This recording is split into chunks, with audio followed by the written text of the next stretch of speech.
Assalamualaikum. Dengan Miss Sati lagi nih. Masih tetap semangat belajar ya?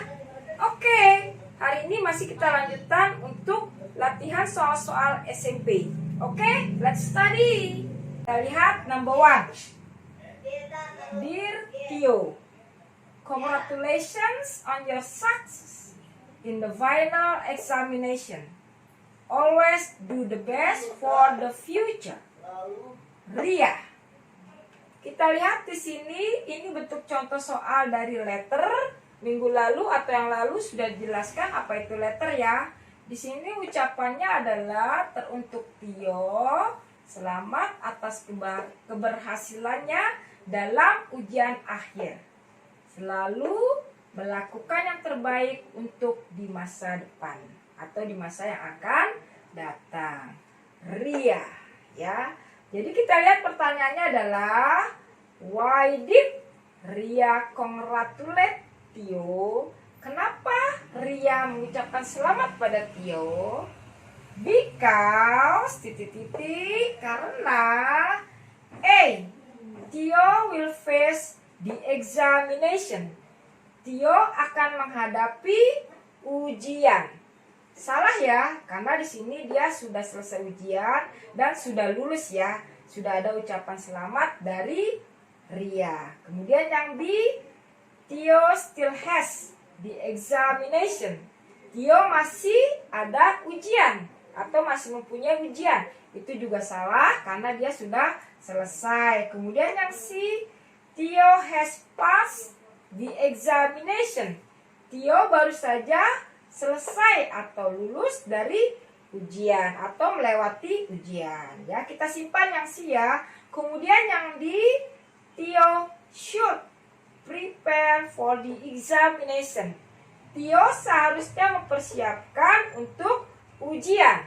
Itu salah ya, karena dia berisi saran atau anjuran ya. Jadi yang pas adalah Tio has passed the examination. Tio baru saja lulus dari ujian ya, yang C ya. Understand? Okay, next number 2. We have 2 tests tomorrow, English and Math. You blah blah blah go to the game. You should study for the test. Perhatikan kalimatnya. Kita memiliki 2 tes besok, yaitu bahasa Inggris dan matematika. Di sini you go to the game. Pergi dengan bermain atau pergi bermain ya. Nah, kamu seharusnya belajar untuk tes tersebut. Jadi di sini kalimat should artinya itu saran atau anjuran untuk sesuatu kebaikan. Jadi intinya karena dia memiliki 2 tes besok, English dan Math, jadi dia menyarankan kamu seharusnya jangan pergi dengan permainan atau jangan bermain game. Jadi kamu harus belajar karena besok ada 2 tes. Belajar untuk tes-tes tersebut. Saran yang pas adalah atau advice-nya adalah should not. You should not go to the game. Kamu tidak seharusnya pergi atau bermain game. Jadi kamu seharusnya belajar. Kenapa? Karena ada tes. Paham ya? Karena di sini kalau must not itu artinya adalah anjuran, aturan atau rule ya. Jadi jangan dipilih. Kalau should ini pas karena saran atau nasihat, oke? Atau advice. Next, number 3. We be late to school. We must come on time to class and the flag ceremony. Jadi kita terlambat ke sekolah. Kita harus datang tepat waktu ke kelas dan upacara bendera.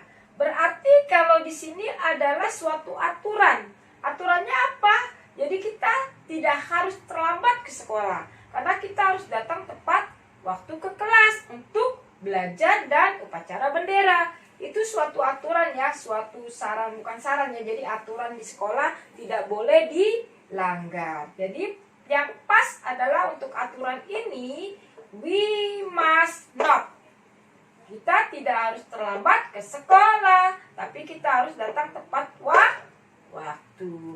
Jadi perbedaannya harus diingat ya. The difference between how to use should atau should not, and then must atau must not adalah kalau kita ingin menggunakan, if we want to use the verb of must, should atau should not, atau should atau must not atau must ya, itu adalah should not ini digunakan atau should ini digunakan untuk kalimat saran atau advice ya. Sedangkan must ini digunakan untuk suatu aturan atau bisa juga kepastian harus dan tidak boleh tidak. Contoh lain adalah we must respect to our parents. Jadi kita harus menghormati kedua orang tua kita. Itu harus dan tidak boleh tidak. Ya? Understand? Oke, sampai di sini dulu ya. Kita lanjut lagi nanti next video. Makanya jangan lupa subscribe dan terus nonton video Miss Ati lagi. Oke? Bye-bye. Assalamualaikum.